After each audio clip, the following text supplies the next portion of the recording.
الحمد لله رب العالمين والصلاة والسلام على أشرف الأنبياء والمرسلين وعلى آله الطيبين وأصحابه الطاهرين. قال الله تبارك وتعالى في القرآن المجيد والفرقان الحميد: بسم الله الرحمن الرحيم. فألهمها فجورها وتقواها قد أفلح من زكاها وقد خاب من دساها. وقد قال النبي صلى الله عليه وسلم: العلماء ورثة الأنبياء. صدق الله العلي العظيم وصدق رسوله النبي الأمي الصادق الأمين. إن الله وملائكته يصلون على النبي يا أيها الذين آمنوا صلوا عليه وسلموا تسليما. اللهم صل على محمد وعلى آل محمد كما صليت على إبراهيم وعلى آل إبراهيم إنك حميد مجيد.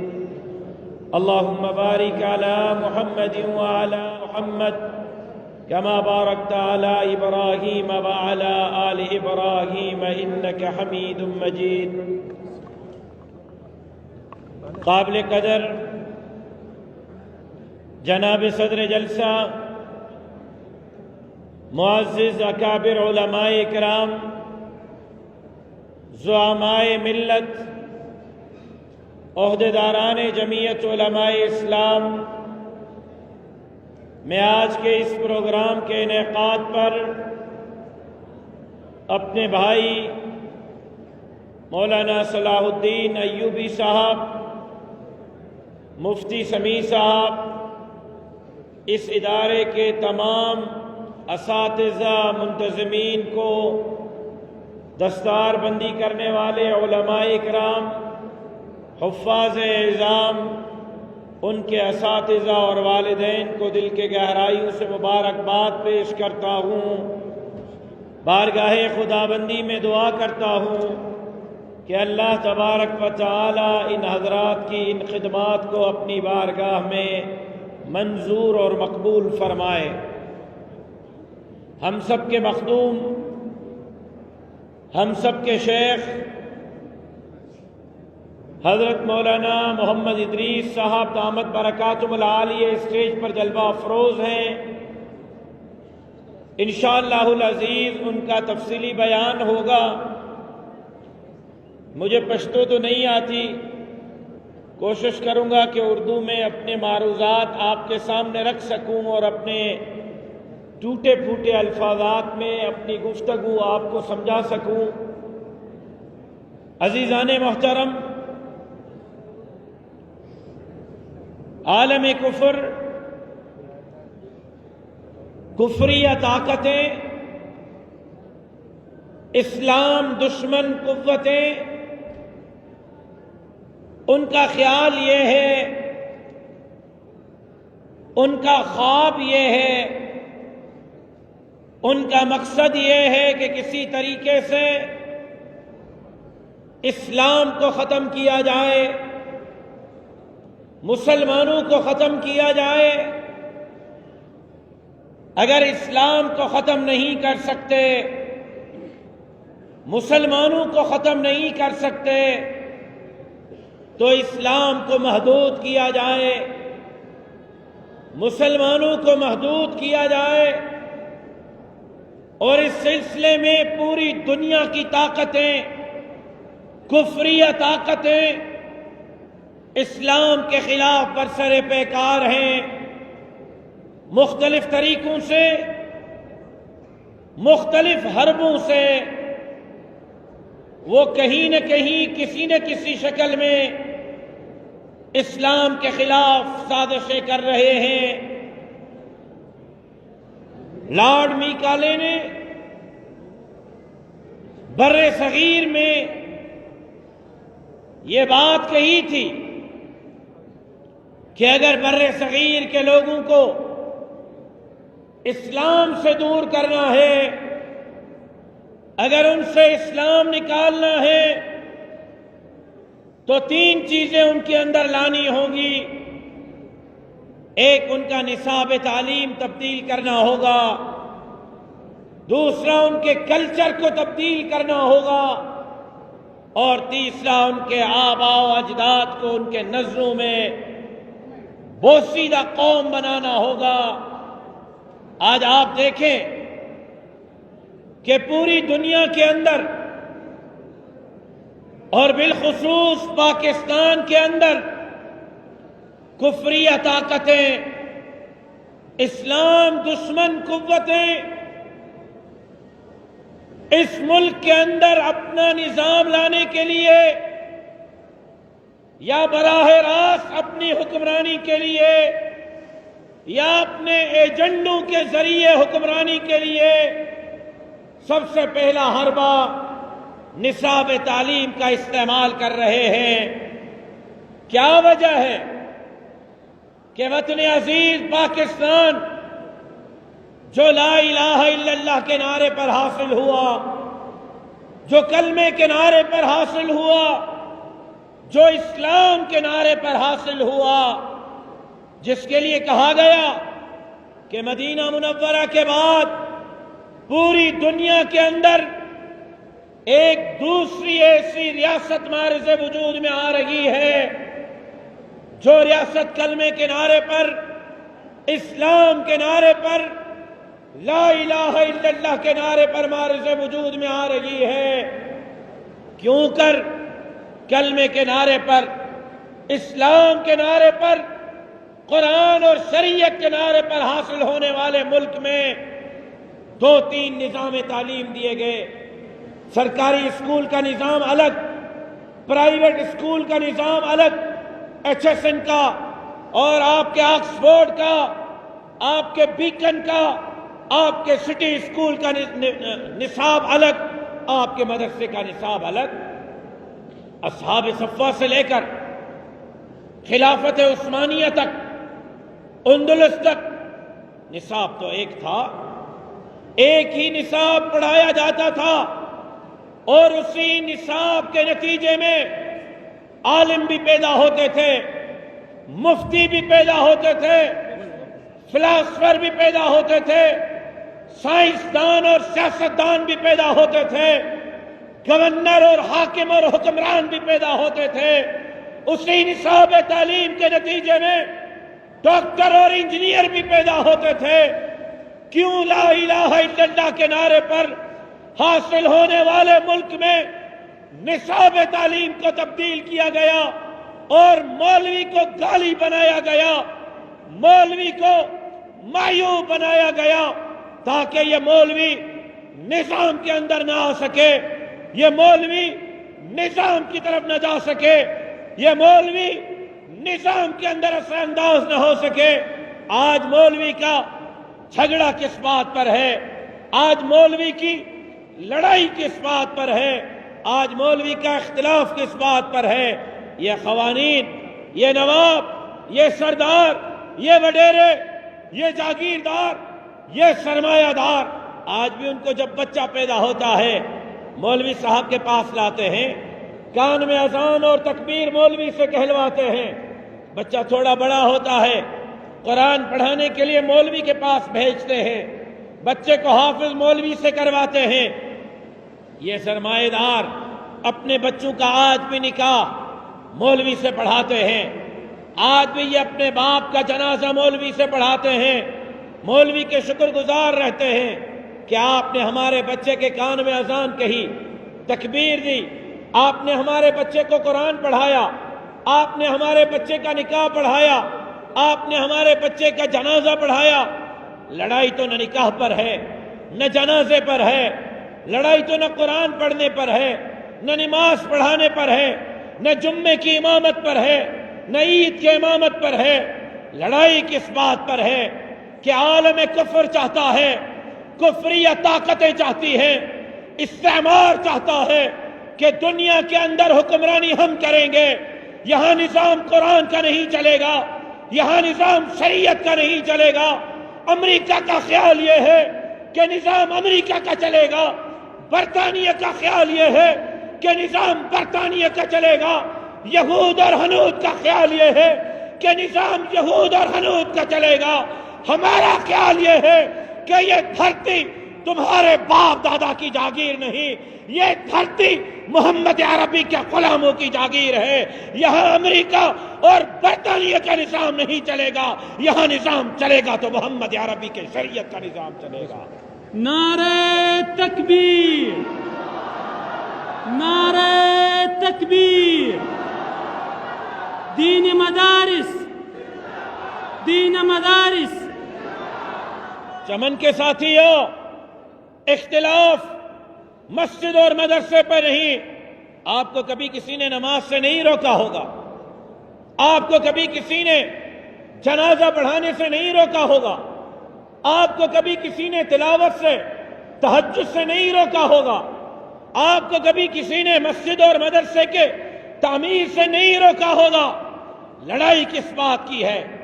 اختلاف کس بات کا ہے؟ یہ کفر چاہتا ہے، کفریہ طاقتیں چاہتی ہے کہ نظام اسلام کا نہ چلے، نظام قرآن کا نہ چلے، نظام امریکہ کا چلے، نظام برطانیہ کا چلے، نظام یہود اور ہنود کا چلے، یا براہ راست وہ خود حکمرانی کریں گے، براہ راست یا وہ خود حکمرانی کریں گے۔ اگر خود حکمرانی نہیں کر سکتے، ان کے نمائندے حکمرانی کریں گے۔ اگر ان کے نمائندے بھی حکمرانی نہیں کر سکتے، ان کے تعلیم یافتہ حکمرانی کریں گے۔ بظاہر وہ اچھے بھلے مسلمان نظر آئیں گے، بظاہر وہ اچھے بھلے مسلمان نظر آئیں گے، نماز بھی پڑھیں گے، روزہ بھی رکھیں گے، لیکن وہ تعلیم یافتہ اور تربیت یافتہ سامراج کے ہوں گے، وہ ایچسن کے فارغ التحصیل ہوں گے، وہ آکسفورڈ کے فارغ التحصیل ہوں گے، وہ کیمبرج کے فارغ التحصیل ہوں گے۔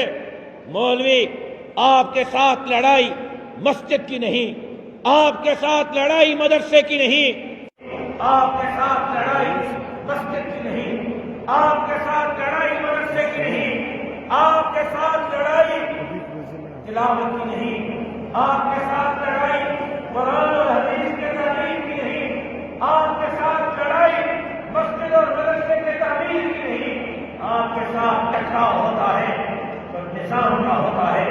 وہ چاہتے ہیں کہ حاکمیت ہماری ہوگی، وہ چاہتے ہیں کہ نظام ہمارا ہوگا، ہم چاہتے ہیں کہ نظام تمہارا نہیں ہوگا، نظام محمد عربی کی شریعت کا ہوگا۔ آج حالات کیا ہے؟ آپ اٹھا کے دیکھ لیں، بنگلہ دیش کے حالات، ملائیشیا اور انڈونیشیا کے حالات، آپ ترکی کے حالات کو اٹھا کر دیکھ لیں، آپ متحدہ عرب امارات کو دیکھ لیں، آپ سعودی عرب کو دیکھ لیں۔ آج مدارس آپ سے زیادہ بنگلہ دیش میں ہے۔ دنیا کا حج سے بڑا اجتماع، تبلیغ کا اجتماع آج بھی بنگلہ دیش میں ہوتا ہے۔ مفتیان سب سے زیادہ بنگلہ دیش میں ہیں، علماء اور حفاظ سب سے زیادہ بنگلہ دیش میں ہیں۔ لیکن کیا وجہ ہے؟ اتنے بڑے مدارس کے ہونے کے باوجود، اتنے بڑے علماء، مفتیان، تبلیغ کے اجتماع ہونے کے باوجود، وہاں کے اسمبلی میں بل لایا گیا کہ آج کے بعد بنگلہ دیش اسلامی جمہوریہ بنگلہ دیش نہیں ہوگا، یہ لبرل اور سیکولر ملک بنے گا، اور اسمبلی سے آئین اسلامی آئین کو نکال کر باہر پھینک دیا گیا۔ اتنے مدارس اور مولوی ہونے کے باوجود بنگلہ دیش اپنا اسلامی شخص برقرار رکھ سکا۔ کیا وجہ ہے؟ خلافت عثمانیہ کا مرکز رہنے والا، قسطنطینیہ کی بشارت کا مرکز رہنے والا ترکی، جس ترکی نے خلافت عثمانیہ کے زمانے میں تقریباً پوری دنیا کے اندر اسلام کا جھنڈا لہرایا۔ کیا وجہ ہے کہ خلافت عثمانیہ کا مرکز رہنے والا ترکی، اتاتürk کے زمانے میں قانون پاس ہوا، داڑیاں منڈوا دو، داڑیاں منڈوا دو، علماء نے داڑیاں منڈوائی، حکم ہوا پگڑیاں اتارو، اساتذہ نے پگڑیاں اتاری، حکم ہوا ممبر چھوڑو، مسجدوں کو تالے لگاؤ۔ ترکی خلافت عثمانیہ کے مرکز میں نماز پر پابندی، اذان پر پابندی لگائی۔ کہا گیا کہ ماؤں بہنوں اور بیٹیوں کے سروں سے دوپٹے اتارو، عبائے اتارو، ننگے سر روڈوں پر مائیں پھرے گی۔ مولویوں کی بیٹیاں اور بیویاں اور مائیں اپنے سروں پر دوپٹہ برقرار نہ رکھ سکی۔ کیا وجہ ہے کہ مرکز ترکی میں مسجدوں سے، دکانوں سے، گھروں سے قرآن مجید کٹھے کیے گئے، گاڑیاں بھروائی گئی اور قرآن اٹھا اٹھا کے ترکی کے دریاؤں میں پھینکوائے گئے۔ آج بھی زنا کا، فحاشی کا، عریانی کا سب سے بڑا اڈا ہے تو متحدہ عرب امارات کے اندر ہے۔ آج وہ سعودی عرب جہاں مکہ مکرمہ ہے، آج وہ سعودی عرب جہاں مدینہ منورہ ہے، آج وہ سعودی عرب جہاں کعبہ ہے، آج وہ سعودی عرب جہاں روزے رسول اطہر کے ساتھ ساتھ سرور کونین، سرکار دو عالم، تاجدار انبیاء، امام الانبیاء حضرت محمد مصطفیٰ احمد مجتبیٰ صلی اللہ علیہ وسلم کی ذات اقدس ہے۔ آج کیا وجہ ہے کہ اس سعودی عرب کے ریاض میں، اس سعودی عرب کے جدہ میں مسلمانوں کی بیٹیاں، عربوں کی بیٹیاں، قریش کی بیٹیاں جدہ اور ریاض میں شراب کی بوتلیں ہاتھ میں لے کر روڈوں پر اداکاراؤں کے ساتھ ناچ رہی ہیں، جوا خانوں میں جا رہی ہیں۔ اس پورے عالم اسلام اس پورے لپیٹ میں ہے اور پاکستان میں اللہ کے شان میں گستاخی ہوتی ہے۔ ختم نبوت کے قانون پر ڈاکے ڈلتے ہیں۔ ایک رات میں 19 مساجد کو شہید کیا جاتا ہے۔ آج پاکستان میں قرآن مجید کو گولیاں ماری جاتی ہے۔ آج پاکستان میں علماء کا راستہ روکا جاتا ہے۔ آج پاکستان میں مسجد غیر محفوظ ہے، مدرسہ غیر محفوظ ہے۔ آج پاکستان میں مولوی کو گالی بنا دیا گیا ہے۔ کیوں؟ اس لیے کہ یہ جو طوفان ہے بے حیائی کا، بے غیرتی کا، فحاشی کا، عریانی کا، جس نے پورے عالم اسلام کے ممالک کو اپنے لپیٹ میں لیا ہے، یہی طوفان پاکستان میں بھی آ جائے۔ یہاں بھی مدارس غیر محفوظ رہیں، مساجد غیر محفوظ رہیں، یہاں بھی آئین کے اندر اسلامی نظام نہ ہو، یہاں بھی ختم نبوت کا قانون آئین کے اندر نہ ہو، یہاں بھی مدارس اور مساجد پر حکومت کا کنٹرول ہو۔ لیکن آج اگر اس سامراج کے سامنے کوئی رکاوٹ ہے، اگر اس عالمی قوتوں کے سامنے کوئی رکاوٹ ہے، اگر آج بھی ختم نبوت کے قانون کی کوئی چوکیداری کر رہا ہے، مدارس اور مساجد کی کوئی چوکیداری کر رہا ہے، اگر آج بھی کوئی ڈنکے کی چوٹ پہ کہتا ہے کہ یہ اس دھرتی کو لا الہ الا اللہ کے نعرے پر حاصل کیا گیا تھا اور نعرہ دیا گیا تھا کہ پاکستان کا مطلب کیا؟ لا الہ الا اللہ، یہاں نظام لا الہ الا اللہ کا چلے گا، تو یہ نعرہ مستارہ بلند کرنے والی جماعت جمعیت علماء اسلام ہے، قائد جمعیت مولانا فضل الرحمان ہے، اور انشاءاللہ ہمارے پڑوس میں داڑھی اور پگڑی والوں نے کفر کو گھٹنوں کے بل بٹھا دیا ہے۔ اب انشاءاللہ پاکستان کی باری ہے، یہاں بھی یہ داڑھی اور پگڑی والے اسلام آباد پر راج کریں گے اور اس ملک کے اندر لا الہ الا اللہ کا نظام نافذ کریں گے۔ نعرہ تکبیر، نعرہ تکبیر۔ قائد سندھ علامہ سومرو صاحب، قائد سندھ علامہ سومرو صاحب۔ میرے بھائیوں، حالات کو سمجھو۔ میرے عزیز علماء اکرام، آج آپ کے سر پر پگڑی رکھی گئی ہے، آج آپ انبیاء کے وارث بننے جا رہے ہیں۔ آج مصلی بھی آپ کی وراثت میں ہے، آج منبر بھی آپ کی وراثت میں ہے، آج محراب بھی آپ کی وراثت میں ہے، آج داڑھی اور پگڑی، قرآن کی تعلیم اور حدیث کی تعلیم بھی آپ کی وراثت میں ہے۔ تو میرے عزیز طلباء، آج سیاسی میدان بھی آپ کے وراثت میں ہے، آپ کو سیاسی میدان کو بھی سنبھالنا ہوگا، سیاسی میدان میں اپنا کردار ادا کرنا ہوگا، سرمایہ دار اور جاگیردار کے سامنے ڈٹ کے کھڑا ہونا ہوگا، اور یہ پیغام دینا ہوگا کہ اس ملک کے اندر مدرسے کا فارغ التحصیل وہ نظام لانا چاہتا ہے جو آئین پاکستان دیتا ہے۔ آئین پاکستان کہتا ہے کہ اس ملک کے اندر قرآن اور سنت کے منافی کوئی قانون نہیں بنے گا۔ یہاں ہم نظام چاہتے ہیں تو قرآن اور سنت کا نظام چاہتے ہیں، یہاں ہم نظام چاہتے ہیں تو مدنی ریاست کا نظام چاہتے ہیں۔ میں تو حیران ہوں کہ ہم مدینے کی ریاست کی امیدیں اس شخص سے وابستہ کیے بیٹھے ہیں جس کے اپنے بچے یہودیوں کے اسکول میں پڑھتے ہیں۔ آج بھی جس کے بچے یہودیوں کے گھر میں پلتے ہیں، ہم اس سے مدینے کی ریاست کی امیدیں وابستہ کیے بیٹھے ہیں۔ کہاں ہیں 1 کروڑ نوکریاں؟ کہاں ہیں 50 لاکھ گھر؟ کہاں ہے قرضہ نہیں لوں گا؟ اب تو حالت یہ ہے کہ انڈوں کٹوں مرغیوں سے قوم کو گزار کر، چرس اور بھنگ سے گزار کر اب کہتا ہے گھبرانا نہیں، سکون صرف قبر میں ملے گا۔ اب میں اس کو کہتا ہوں اب آپ کے گھبرانے کا وقت آ گیا ہے۔ آج مولوی صلاح الدین یہاں کیوں نہیں؟ آج میرا بھائی اسد محمود صاحب یہاں کیوں نہیں؟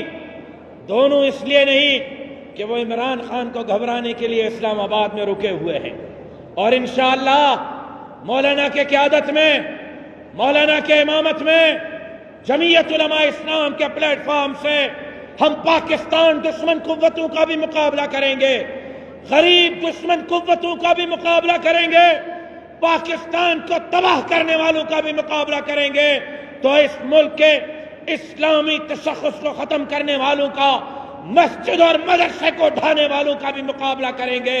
اور واضح کہنا چاہتے ہیں جب تک جمعیت علماء کا ایک کارکن زندہ ہے، کسی مائی کے لال کو ختم نبوت کی طرف میری آنکھ سے دیکھنے کی اجازت نہیں دیں گے انشاءاللہ۔ کہیں انشاءاللہ، کہیں انشاءاللہ، ذرا زور سے کہیں انشاءاللہ۔ ہم ختم نبوت کی چوکیداری کریں گے۔ ہے کوئی چوکیداری کرنے والا تو کہیں انشاءاللہ ہم کریں گے۔ ہم صحابہ کے عزت اور ناموس کی چوکیداری کریں گے، ہم داڑھی اور پگڑی کی چوکیداری کریں گے، ہم مسجد اور مدرسے کی چوکیداری کریں گے، اور اس اللہ کی دھرتی پر اللہ کا نظام نافذ کریں گے۔ اس کے لیے آپ کو بیدار ہونا ہوگا، آپ کو گھر سے باہر نکلنا ہوگا، مسجد اور مدرسے سے اور خانقاہ سے باہر نکلنا ہوگا، آپ کو میدان میں آنا ہوگا۔ یہ طوفان آپ کی طرف بڑھ رہا ہے۔ مولویوں، میرے علماء حضرات، میرے بزرگ حضرات، میرے حفاظ، میرے طلباء، یہ جو طوفان چلا ہے نا کفری سازشوں کا، جس نے مسلم ممالک کو اپنے لپیٹ میں لے لیا ہے، یہ طوفان آپ کی طرف بڑھ رہا ہے۔ اس کو روکنے کے لیے صرف گھر میں بیٹھنے سے کام نہیں ہوگا، حجرے میں بیٹھنے سے کام نہیں ہوگا، میدان میں نکلنا ہوگا۔ میدان میں نکل کر عملی طور پر کام کرنا ہوگا، سیاسی میدان میں کام کرنا ہوگا، روڈ اور راستے پر کھڑے ہو کر کام کرنا ہوگا، باطل قوتوں کا، اسلام دشمن قوتوں کا، دین دشمن قوتوں کا مقابلہ کرنا ہوگا، اور انشاءاللہ ثم انشاءاللہ وہ وقت دور نہیں جب صرف بلوچستان میں نہیں، صرف خیبر پختونخوا میں نہیں، اللہ کی مدد سے، آپ بزرگوں کے دعاؤں سے اور عوام کی طاقت سے بلوچستان میں بھی، خیبر پختونخوا میں بھی، سندھ میں بھی، اور انشاءاللہ وزیر اعظم ہاؤس پہ بھی جمعیت علماء اسلام کا پرچم لہرائے گا۔ وہ وقت دور نہیں، وہ وقت قریب ہے۔ یہ 3 سالہ جدوجہد نے جماعت کو وہ بام عروج بخشا ہے، الحمدللہ آپ کے تصور اور سوچ سے بڑھ کر ہے، لیکن اس کے لیے آپ کو اتنی محنت کرنی ہوگی جتنی مولانا فضل الرحمان صاحب کر رہے ہیں، اتنی بھاگ دوڑ کرنی ہوگی جتنے آپ کے قائد کر رہے ہیں۔ مولانا جتنا نہیں بھاگ سکتے تو اس کے آدھے جتنا تو بھاگیں، اس کے آدھے جتنی تو محنت کریں، اس کے آدھے جتنا تو وقت جماعت کو دیں، کامیابی آپ کے قدم چومے گی۔ نبی کی عزت و حرمت پہ مرنا عین ایمان ہے، نبی کی عزت و حرمت پہ مرنا عین ایمان ہے، سرے مقتل بھی ان کا ذکر کرنا عین ایمان ہے۔ ڈراتا ہے مجھے کیا دار و رسن سے ارے ناداں، نبی کے عشق میں سولی پہ چڑھنا آئے نیما ہے۔ ایک مرتبہ پھر فارغ التحصیل ہونے والے علماء، حفاظ، ان کے اساتذہ اور والدین کو مبارکباد پیش کرتا ہوں، ادارے کے منتظمین کو، اپنے بھائی کو مبارکباد پیش کرتا ہوں، شکریہ ادا کرتا ہوں، انہوں نے مجھے مان بخشا، عزت بخشی، اور زندگی میں پہلی مرتبہ ان کے مرہون منت اور آپ کے صدقے مجھے چمن آنے کا موقع ملا۔ زندگی باقی، ملاقات باقی، وما علینا الا البلاغ۔